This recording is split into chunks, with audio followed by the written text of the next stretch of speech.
안녕하세요. 동인간 뉴스터디 동정민 앵커입니다. 박사님들 어서 오십시오. 자, 오늘은요.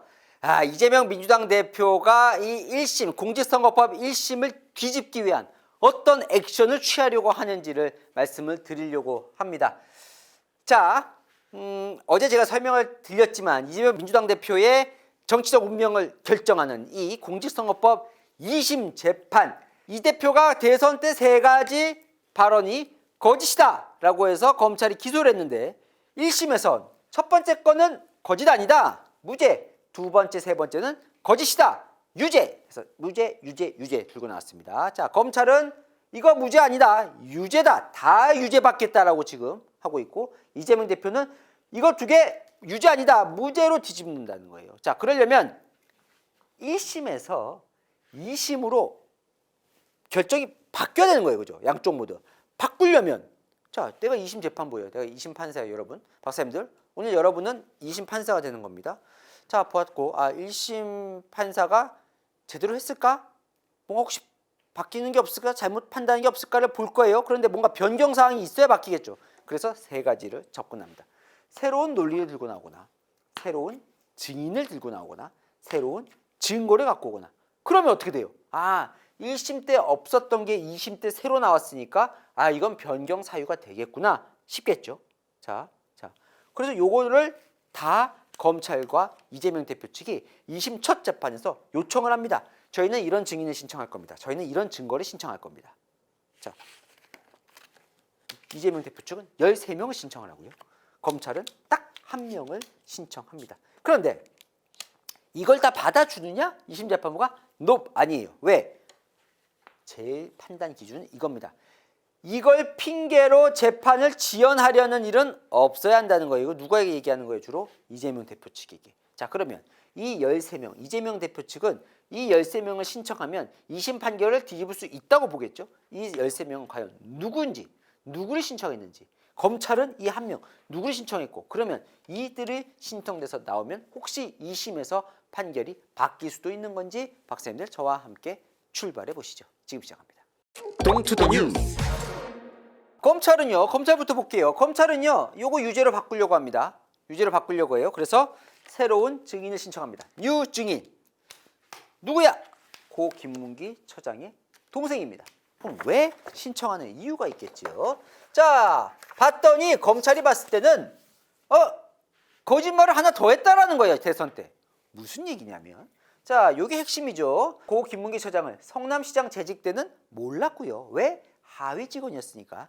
경기도지사가 돼서 재판받을 때 내가 김문기 처장의 존재를 알게 됐고 했어요 라고 얘기를 하는데, 5일 뒤에 이런 얘기도 하거든요. 요게 이제 새로운 거짓말이다 라고 이제 검찰은 주장하는 건데, 당시에 대선 당시에 뭐라고 얘기를 하냐면, 김문기 처장은 제가 전화로 물었다는 게 언제냐면 이제 도지사 때, 성남시장 때는 몰랐고 도지사 때는 알았는데, 그때 전화로 물었을 때 담당 실무팀장으로 전했고요. 그런데 나는 통화만 해가지고 얼굴도 모르고 지금 실제로 그 얼굴 기억이 없어요, 그 사람이 라고 얘기를 합니다. 근데 실제로 이게 거짓말이라는 거예요. 왜? 자, 1심 판결이 작년 11월 15일에 납니다. 그죠? 이재명 대표 관련해서. 근데 그 1심 판결 이후에 동아일보가 고 김문기 처장 동생과 인터뷰를 해요. 그때 동생이 뭐라고 얘기를 하냐면, 이제 1심 판결 보고 얘기하는 거예요. 대장동 수사가 시작하자가 언제냐면 대선 때 2021년 9월부터 이제 대장동 수사가 시작되거든요. 9월, 10월 이때. 그러니까 언제냐면 이재명 대표가 이 발언하기 한 두 달 전쯤 대장동 수사가 시작되자 형이 누구예요? 김문기 처장이 이 대표에게, 이재명 대표에게 가서 일주일에 2-3번씩 독대 보고를 했는데, 보고가 끝나고 나면 너무 힘들다며 어머니 김치찌개를 먹고 싶다고 말하곤 했습니다. 그런 형을 어떻게 모른다는 말로 일관했는지 배신감이 듭니다 라고 얘기를 합니다. 2달 전만 해도 김문기 처장이 이 대표에게 가서 일주일에 2-3번씩 독대 보고를 했다는 거예요. 독대! 둘이 앉아서 보고를 했는데 어떻게 얼굴도 모른다고 하냐. 거짓말이다라고 얘기를 하는 거죠. 자, 검찰은 이거 거짓말이다 얘기를 합니다. 그러면서 김문기 처장의 동생을 증인으로 신청합니다. 자, 왜? 이거는 1심과 2심 사이에 새로운 변경사항이 발생했다는 거예요. 새로운 증언이 나왔다는 거죠. 자, 요새 검찰이 무슨 얘기를 하고 싶냐면, 이거는 사실은 그 기소된 혐의는 아니에요. 기소된 건 뭐냐면 바로 이 발언이죠. 그럼 무슨 얘기라고 하냐면 이건 것 같아요. 그러니까 2달 전에 얼굴 독대 본 사람도 지금 얼굴이 기억 안 난다고 거짓말을 하는데 결국 이 발언도 성남시장 때도 김문기 처장은 알았으면서도 몰랐다고 거짓말한 거라는 정황을 더 강화시키기 위해서 증인으로 신청하는 걸로 보입니다. 자, 이재명 대표 측은 반발합니다. 그렇게 중요한 내용이었으면 1심 때 김문기 아들의 증언 때 나왔을 겁니다. 갑자기 아들도 아니고 남동생을 불러서 전문 증언이 뭐냐면 직접적인 증언이 아니라 김문기 처장의 증언이 아니라 김문기 처장으로부터 전해들은 동생이 증언이잖아요. 그러니까 전문이거든요. 그건 직접 증언이 간접 증언을 전문 증언 대단히 부적절하다고 얘기를 하죠. 김문기 처장의 아들이 실제로 1심 재판 때 나옵니다. 나와서 뭐라고 얘기를 하냐면 이 대표가 아버지를 모를 리가 없다. 본가에 있으면 아버지가 주말에도 방으로 들어가 전화를 받았고 누구 전화? 통화 상대를 물으면 성남시장이라고 얘기를 했다. 그렇게 전화를 성남시장 때도 많이 했다라고 얘기를 하거든요. 검찰은 지난 시간에 제가 말씀드렸지만 성남시장 때 김문기 처장을 몰랐을 리가 없다. 근데 1심 재판부는 뭐라고 판단하냐면 성남시장 때 김문기 처장과 이재명 대표가 교유했다. 같이 어울렸다고 단정할 수 없다라고 얘기를 하는데 검찰은 계속 단정할 수 있는데 이재명 대표가 거짓말을 하고 있다라고 하면서 자, 이것 봐라. 1심과 2심 사이에 거짓말이 하나 더 나왔다라고 하면서 김문기 처장 동생을 증인으로 신청합니다. 또 새로운 증거도 신청합니다. 검찰은요, 새로운 증거가 나왔다고 또 신청을 합니다. 그게 뭐냐면 김민섭 판결문. 처음에 이 백현동 대선 때 의혹이 왜 불거졌어요? 이재명 당시 성남시장이 백현동 브로커인 측근 김민섭, 이재명 대표가 처음 선거 나왔을 때 캠프 비서실장을 했던 그 측근 김인섭 씨가 백현동 사업 브로커 역할을 하면서 그 측근에게 특혜를 주려고 백현동 개발, 백현동 용도를 변경해 준 거 아니냐. 이게 이제 대선 때 나온 의혹이었죠. 자, 그 의혹과 관련해서 김인섭 씨와 관련된 최종 대법원 판결이 나옵니다. 언제? 작년 11월 29일에. 자, 거기에 따르면 뭐라고 돼 있냐면 백현동 청탁대가 70억 수수가 인정된다. 이게 뭐냐면 김인섭 씨가 실제로 백현동 개발 용도 변경과 관련해서 성남시, 특히 정진상 성남시 정책실장에게 로비를 했고 청탁 로비를 했고 그 대가로 정바울이라고 하는 그 백현동 사업자로부터 70억 원 돈을 받았다. 그래서 알선 수재 청탁 혐의로 징역 5년형이 확정이 됩니다. 자, 요건과 관련해서 지금 이재명 민주당 대표도 재판에 걸려있어요. 백한동에 배임 혐의로 걸려있죠. 그런데 이 재판이 판결이 언제 나오냐면 11월 29일에 나옵니다. 근데 1심 이재명 대표 1심이 언제였냐면 11월 15일이었잖아요. 아, 이것도 1심 이후에 지금 2심 벌어지고 있는데 그 사이에 새로운 변경 상황이 발생했다. 그게 바로 김인섭 씨 최종 판결문이 나왔다는 거예요. 근데 최종 대법원 판결의 내용은 뭐냐면 실제로 김인섭 씨는 정진상 실장에게 청탁을 했고 정진상 실장이 잘 봐주라고 직원 통해서 지시까지 했다라는 내용이 사실로 판단이 확정이 되어 있습니다. 그게 뭐냐면 제일 처음 나왔던 이재명 민주당 대표가 김인섭 측근 김인섭 봐주려고 용도 변경 해준 것 아니냐 라는 의혹이 더 힘을 싣는 것 플러스 바로 이 발언 때문이죠. 요걸 지금 유지를 하려고 하는 거예요. 이 증거는 뭐냐면 백현동 부지 용도를 변경해 준 건 국토부 협박 때문이었다고 이재명 대표가 당시 대선 때 얘기했지만 실제로 바보라는 거예요. 김인섭 씨 판결문 보면 국토부 협박 때문이 아니라 김인섭 씨 실제로 잘 봐주려고 했던 거 아니냐 정황이 더 짙어지는 거죠. 자, 1심 판결은 이미 뭐라고 돼 있냐면 이게 왜 유죄냐. 당시에 백현동 부지 용도 변경을 해준 건 국토부 협박 때문이 아니라 이재명 성남시장이 스스로 했다라고 1심 판결문에서 얘기를 하거든요. 그 실수로 해준 이유가 더 짙어졌다는 거예요.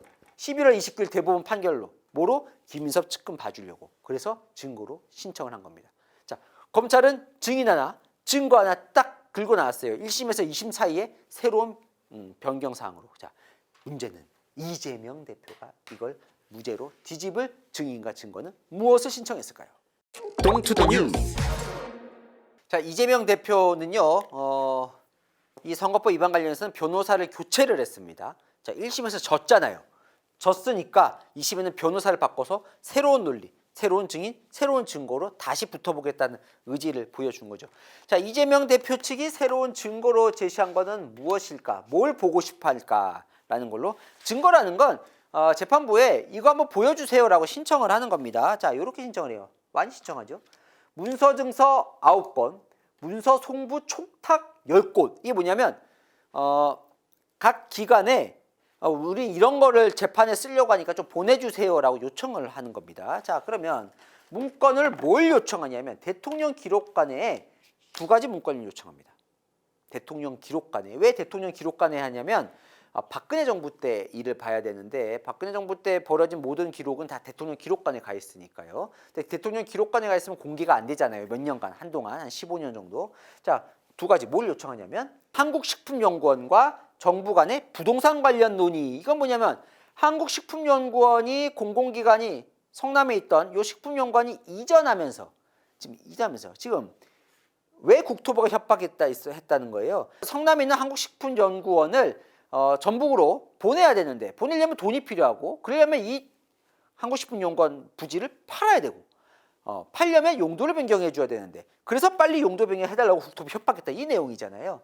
자, 이거와 관련해서 정부와 식품연구원과 정부 간의 부동산 관련 논의 자료를 봤습니다. 왜냐하면 아마 추정으로는 한국식품연구원을 빨리 팔아야겠다는 정부가 강한 의지가 있었다면 그럼 뭔가 협박의 정황이 되겠죠. 두 번째, 박근혜 대통령이 직접 주재한 지역발전위원회 회의 자료를 요청을 합니다. 왜냐하면 박근혜 정부가 그만큼 이 공공기관을 이전해야겠다는 강한 의지 그리고 혹시 밑에다가 어떻게든 지자체를 통해서 협박을 해서라도 이거를 용도 변경 시켜내라 라고 지시했을 수도 있으니까요. 자, 두 번째, 5년치 공문수 발신 목록을 달라고 합니다.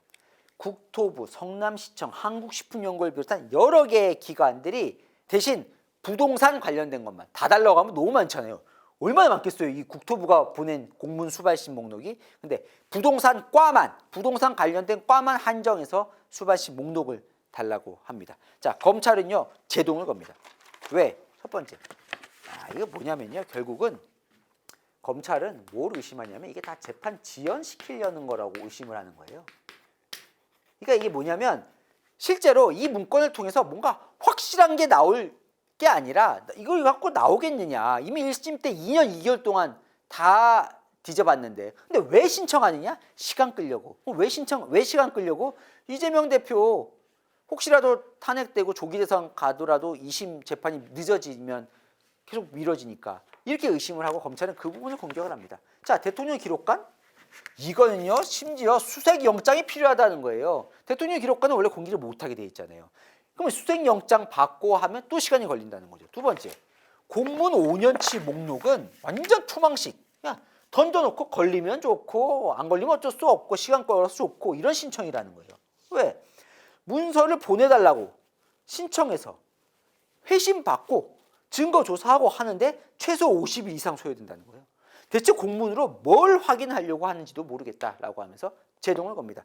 이재명 대표 측은 이거 실제로 좁혀서 하면 한 달 정도면 된다고 생각하는 얘기를 하는데 검찰은 50일 이상 걸릴 거다. 이거 봤는데 시간 다 걸린다라고 얘기를 해요. 자, 또 뭘 요청하냐면 이재명 대표 측에서는 정바울 변호인 면담 녹취록을 요청을 합니다. 이건 뭐냐면 아까 제가 정바울 얘기했는데 정바울 이게 뭐냐면 아까 그 김인섭 씨와 함께 백현동 사업했던 그 사업자인데 지금 정바울이 청탁 그 성공 사례로 70억을 줬다 해서 지금 김인섭 씨가 처벌받은 거잖아요. 그런데 정바울 씨가 변호인과 면담 녹취에서 용도 변경한 거는 김인섭 로비 때문이 아니다라는 내용으로 뭐 증거를 면담을 한 게 있나 봐요. 그래서 그 녹취록을 새로 요청을 했고요. 또 하나는 2021년 10월 19일 서울시 오세훈 서울시장이 서울시 국정감사 때 여기 보면 대장동과 백현동을 비판하는 요 내용, 요 영상을 다 들어보자고 얘기를 합니다. 요거는 왜 들어보자고 얘기를 하냐면 이재명 대표 측이 지금 공직선거법 위반 혐의로 걸려 있잖아요. 이 공직선거법 위반 혐의 때 이 적용이 되려면 이재명 대표의 요 발언이 당선을 위한 목적이 있어야 돼요. 목적성이 있어야 돼요. 근데 이재명 대표 측은 내가 이 발언을 한 건 당선되려고 했던 게 대선 때 당선되려고 한 게 아니라 이 발언을 경기도 국정감사 때 하거든요. 직전에 있었던 서울시 국정감사에서 오세훈 시장이 공격을 하니까 거기에 반박하는 차원에서 내가 이 발언을 한 거지 선거 때 이기려고 한 발언이 아니다. 그러면 공직선거법 위반 아예 적용이 안 되거든요. 이렇게 가면. 그래서 요걸 하려고 요걸 들어보자 그래요. 근데 검찰 쪽에서는 이거 반대합니다. 왜냐하면 이 서울시 국정감사에는 이재명 대표는 나오지도 않죠. 근데 굳이 뭘 이거 또 듣냐? 라는 내용인데 이거는 재판부가 받아줍니다. 나중에 제가 또 말씀드리겠지만 요건 받아줘요. 자, 요렇게 지금 증거를 신청을 합니다. 일단 박사님들 요걸 주목해서 보셔야 돼요. 뭐냐면 요것들을 받으면 실제로 이 유죄가 났던 요 유죄를 무죄로 뒤집을 수 있을 것인가? 자, 무죄로 뒤집으려면 어떻게 해야 돼요? 지금 백현동 관련해서 지금 보면 다 백현동 관련된 것들이죠. 지금 모든 게. 증인도 마찬가지예요. 왜냐하면 이 김문기 모른다는 핵심 발언, 이 발언이 무죄가 났기 때문에 요것도 조금만 잘하면 무죄로 뒤집을 수 있을 뿐 아니라 요거는 유죄로 받아도 당선 무효형까지 안 나올 수 있지만 이 백현동 발언은 완전 새로운 게 유죄가 났기 때문에 요거는 무조건 무죄로 뒤집어야 되거든요. 그러니까 지금 보면 증거가 앞으로 증인도 그렇지만 요 백현동 발언이 뒤집는 거에 맞춰져 있습니다. 자, 그러면 실제로 이 백현동 용도 변경 과정에서 국토부의 협박이 있었는지를 밝혀내야 되는 거예요. 지금 이재명 대표 측에서는. 일단 증거 보면 밝혀낼 수 있을 것 같습니까? 이 문서들 가지고. 자, 그러면 증인으로 넘어가 봅니다. 이재명 대표 측 입장에서는 이 국토부 발언이 상당히 지금 넘어야 할 큰 벽 두 가지가 있다고 제가 지난 시간에 알려드렸는데 짧게 말씀드리면 하나는 국토부에서 실제로 백현동 부지 용도 변경 우리가 꼭 해야 하는 거라고 의무 조항이 있는 거라고 있는 게 아니다. 그냥 성남시에서 알아서 판단하라는 공문. 그러니까 국토부 의무 조항으로 국토부가 협박했다는 게 아니다라는 이 공문의 벽을 넘어야 되고 두 번째는 성남시 공무원도 국토부 공무원도 누구도 국토부 협박이 내가 받았다거나 내가 했다거나 하는 사람을 찾지를 못합니다. 그럼 대체 이 협박 발언은 어디서 나온 거냐? 이재명 대표가 이걸 설명을 하지 못하는 거예요. 정확히 지금. 네. 그러니까 누가 협박을 했다는 거냐? 누가? 나는 주체. 그럼 누가 협박을 받았다는 거냐? 객체가 없는 거예요. 자, 가장 명확하게 뒤집을 수 있는 거는 이 공문을 뒤집을 수 있는 새로운 증거를 찾아야 되는데 아까 증거는 제가 살펴봤습니다. 그죠? 지금 새로운 증거 제가 신청한 거 봤는데 이걸 뒤집을 수 있는 증거가 그 신청한 것들 뭐 5년치 수발신 목록이라든지 대통령 기록한 공문 속에서 나올지는 지켜봐야겠죠. 자, 두 번째 새로운 증인을 찾아내야 돼요. 어떤 증인? 제일 좋은 건 내가 협박 받았어요 하는 성남시 공무원을 찾거나 내가 협박을 했어요 라는 국토부 공무원을 찾으면 제일 좋겠죠. 그럼 이게 거짓이 아닌 거잖아요. 그죠? 자, 그거를 찾아냈는지 증인 13명을 신청했는데 누군지 볼게요. 자, 첫 번째는 13명 중에 중앙정부에서 4명을 중앙정부 공무원 4명을 신청합니다. 자, 왜 신청하느냐? 1심 땐 백현동 개발 당시 상황만 공무원들만 진술을 들었다는 거예요. 자, 그 이전에도 그러니까 2014년 이전에도 공공기관 이전 부지 매각에 정부가 개입이 있었는지 봐야 한다. 요거는 백현동 관련된 직접적인 중앙정부 공무원들은 1심 때 다 살펴봤던 것 같고 그 이전 그러니까 그 이전부터 이건 뭘 알 수 있냐면 그 이전부터 박근혜 정부가 이 공공기관 이전하려고 부지 매각에 대해서 지자체한테 여러 압박이 있었다라는 걸 간접적으로 알기 위한 증인인 것 같아요. 직접적인 증인은 아니고. 두 번째, 한국식품연구원 당시 청사 이전 단장 2명도 새로운 증인으로 신청을 했습니다. 이건 새로운 건 아니고 1심 때 나왔던 사람도 한 명 있습니다. 요거는 이제 한국식품연구원이 아까 말한 대로 팔리고 백현동 사업이 시작되는 거잖아요. 그러니까 한국식품연구원 당시 사람을 불러서 실제로 국토부에서 이거 팔아야 된다고 성남시에 압박을 넣었다라는 증언을 받고 싶은 거겠죠. 자, 이게 중요한데 성남시 공무원 2명을 신청합니다. 자, 아까 제가 말씀드렸어요. 내가 국토부로부터 협박을 받았어요 라고 하는 성남시 공무원이 나오면 제일 좋은 거예요. 자, 그럼 이 사람들이 그렇게 할 사람들이 이제 볼게요. 이재명 대표 측은 뭐라고 얘기를 하냐면 이 땡땡은 성남시에서 장기 근무한 사람인데 당시 도시기본계획 정책, 당시 도시기본계획이라는 건 뭐냐면 도시계획과에서 실제로 용도 변경을 담당하는 그 담당 부죠. 거기에 정책을 직접 관장하고 기한도 올렸던 사람이다. 이 땡땡이. 이 사람 증인으로 신청합니다. 그 다음에 이 세모도 신청하는데 이 세모는 1심에서 증언했던 사람이에요. 근데 왜 다시 부르냐? 자, 왜 다시 부르냐? 1심과 2심 사이에 새로운 걸 알았다는 거예요. 이재명 대표 측에서. 뭐라고 얘기를 하냐면 이 세모가 과거 권석필이라는 성남시 국장에게 내가 중앙정부 압력 때문에 힘들다고 하소연했다는 이야기가 있다. 내가 확인해 봐야겠다라고 얘기를 합니다. 이 세모 역시 이 도시기본계획, 도시계획 용도 변경을 했던 그 핵심 부서에 있던 사람이에요. 근데 이 세모는 1심 때는 증언할 때는 그런 국토부 협박이 없었다고 아마 증언을 했을 겁니다. 그런데 나중에 권석필이라는 국장에게 실제로는 압력이 있었어 라는 얘기를 했다는 걸 내가 들었다는 거예요. 그러면 권석필이라는 사람도 1심 때 나왔었어요. 이 사람은 교육문화환경 국장이에요. 그러니까 직접 이 용도 변경 해주는 해당 과는 아닌데, 국장 아닌데, 이때 이 국장이 나와서 이재명 대표에게 유리한 발언을 합니다. 뭐라고 하냐면 당시 일선 공무원들로부터 용도 변경 문제로 중앙에서 성남시 공무원을 직무유기로 문제 삼을 수 있다는 소문을 들었다. 모임할 때 결제 과정에도 그런 얘기를 들은 적이 있다라고 얘기를 해요. 그럼 이재명 대표한테는 유리한 얘기죠. 하지만 이 국장은 사실 이 핵심 라인에 없었기 때문에 그렇다고 국장이 내가 직접 국토부로부터 협박받는 거 아니잖아요. 그런 주변 공무원들로부터 그런 소문이 있다는 얘기를 내가 간접적으로 들었다는 거잖아요. 이건 직접 증거가 될 수 없겠죠. 그런데 나중에 알고 보니까 이 권석필과 이 세모 직접 용도 변경을 담당하는 이 세모가 서로 아는 사이였고 1심 때 몰랐다는 거예요. 근데 아는 사이였는데 권석필이 이 사람에게 이런 얘기를 들었다라고 하니까 이 사람 다시 불러야겠다라고 얘기를 하는 겁니다. 이재명 대표 측에서는. 그리고 김남준 성남시 대변인, 지금 이재명 대표 대표실에 있는 최측근이에요. 그리고 김동연 경기지사도 증인으로 신청을 하고요. 언어학자도 증인으로 신청을 합니다. 왜 언어학자 증인 신청하냐면 이 발언이 사실은 내가 내가 했던 발언과 다르게 해석이 돼서 지금 내가 유죄 판결을 받았다라는 얘기를 하고 싶어서요. 자, 이재명 대표 측 13명 신청한 거예요. 이렇게 짜자작짝짝. 자, 검찰이 반격에 나섭니다. 자, 검찰은 반박합니다. 상당히 놀랍고 당황스럽다.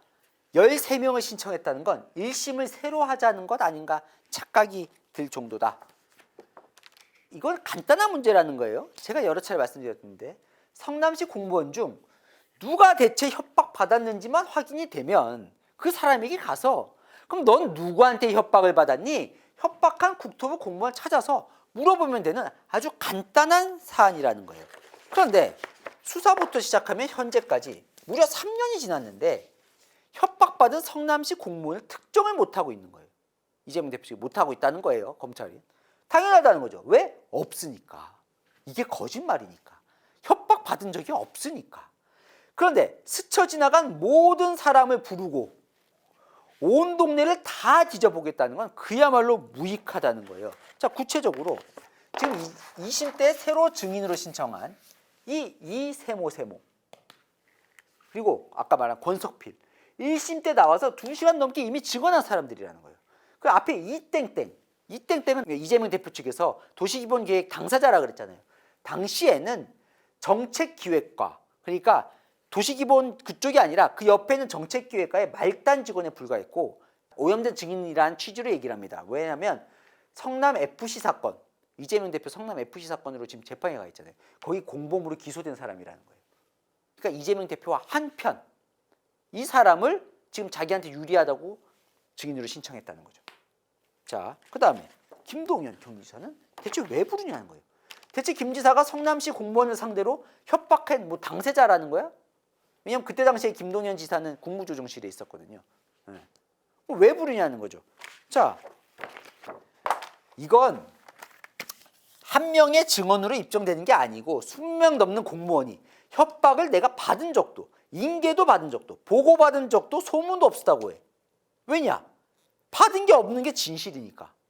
근데 또 이렇게 다 부르는 건 검찰은 뭐라고 얘기하냐면 재판을 지연시키려는 목적이라는 거죠. 그냥 다 불러서 얘기해보고 시간 끌고 걸리면 좋고라는 거예요.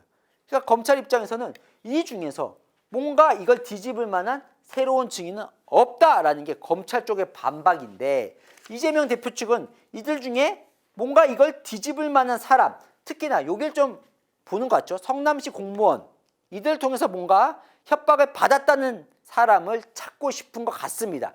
이들이 요게 당사자가 딱 될 수 있는 위치에 있는지는 조금 더 따져봐야 되겠지만, 하지만 검찰은 이미 1심 때 다 불렀던 사람으로 해당이 되지 않는다라고 얘기를 하는 거예요. 새로운 증인, 증거를 신청했으면 자, 누가 받아줘야 돼요?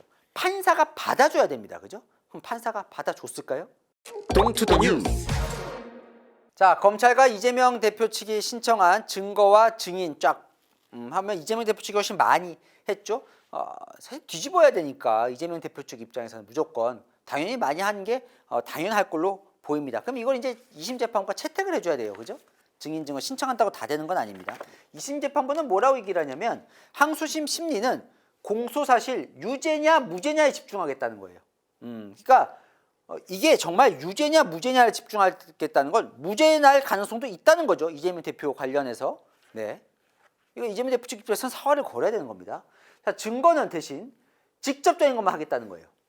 많이 안 받겠다는 거예요. 자, 왜냐하면 시간을 상당히 하는데 2심 재판부는 증인 증거 채택 기준으로 두 가지를 얘기합니다. 1번, 1심에서 했지만 부득이하게 꼭 해야 되거나 2번, 소송을 지연하려는 우려가 없어야 된다. 시간 끌기는 안 통한다는 거예요. 그래서 뭐라고 얘기를 하냐면 각장 핵심적인 증인 한 명씩만 하는 게 어떻겠냐라는 얘기를 합니다. 어차피 검찰은 한 명만 신청했어요. 이재명 대표 측은 13명을 신청했는데 한 명만 그냥 하는 게 어떻겠냐라는 거예요. 그래서 뭐라고 얘기를 하냐면요.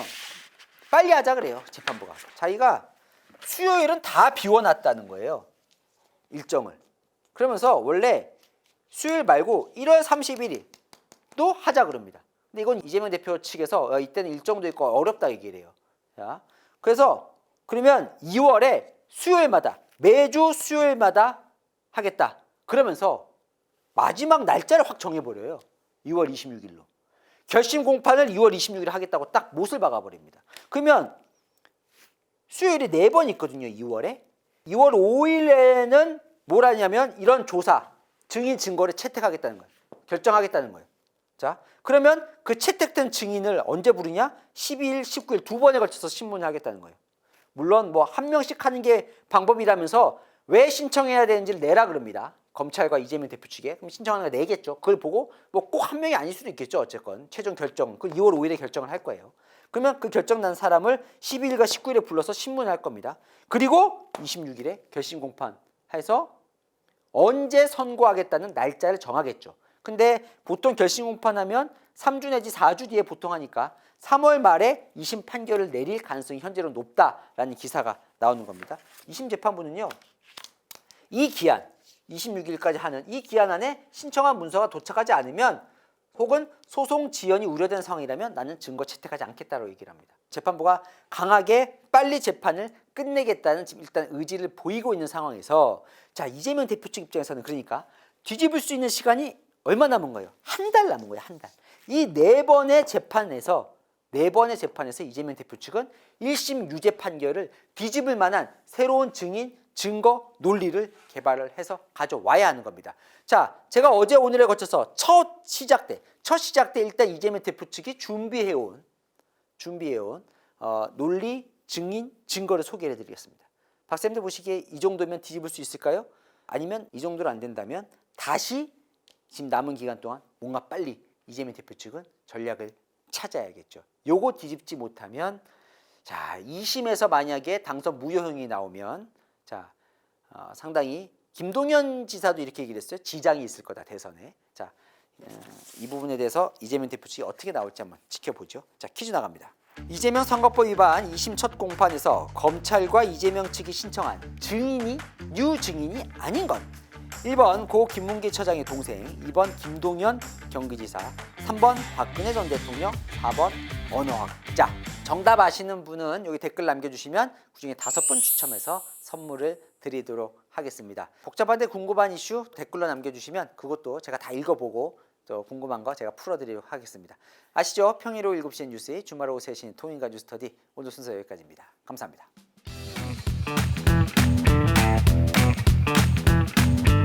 박쌤들 어서 오십시오. 자, 퀴즈 정답 나갑니다. 어느새 243회네요. 윤석열 대통령 측에서 부정선거의 배후로 의심하고 있는 나라는 어딜까요? 자, 1번 미국, 2번 러시아, 3번 중국, 4번 프랑스. 자, 썸네일에 바로 힌트가 있었습니다. 정답은 바로 3번 중국입니다. 네, 중국을 의심하고 있지요. 자, 첫 번째 당첨자님은 환희킴님입니다. 3번 중국 잘 맞춰주셨고요. 자, 판단은 우리의 몫이 될 수 있도록 객관적으로 정리해 주셔서 감사합니다 라고 표현했습니다. 짤막한 뉴스만으로는 얻을 수 없는 정보였다고요? 맞습니다. 네, 제가 그걸 해보려고 한번 노력을 하고 있습니다. 두 번째 박형준 님도 당첨되셨습니다. 3번 잘 맞춰주셨고요. 부정선거 쟁점 정확히 파악할 수 있게 되었다고 저도 감사드립니다. 자, 세 번째 당첨자님은 쿵덕쿵퀵님. 쿵덕쿵퀵. 네, 여러 명 모이는 자리에서 한마디 할 수 있게 되셨다고요. 저희 뉴스터디 보면서요. 감사드립니다. 자, 네 번째 테라유미님도 3번 중국 잘 맞춰주셨고요. 식구 모두가 팬이라고요. 감사드립니다. 네, 팩트체크를 위해서 뉴스터디를 꼭꼭 챙겨보고 있으시다고요. 최근 이슈를 다루신 1년 전 영상도 요즘 다시 보고 있다. 네, 가끔 보면 과거에 제가 다뤘던 이슈가 이제 와서 또 다시 이슈가 되는 경우도 있어서 한번 보시면 또 이해가 쉽긴 할 것 같아요. 이미 243회까지 많이 차 있으니까요. 감사합니다. 자, 마지막 당첨자님은 누구 NX님이십니다.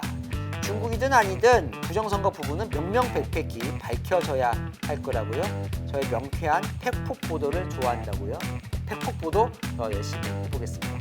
당첨자님은요, 유튜브 가셔서 채널에 뉴스 채널 들어가신 뒤에 커뮤니티 안에 들어가시면 정확히 당첨자님과 어떻게 선물 받으실 수 있는지 적혀져 있으면 꼭 선물 받아 가시기 바랍니다. 오늘 순서 여기까지입니다. 박사님들 다음 시간에 뵙겠습니다.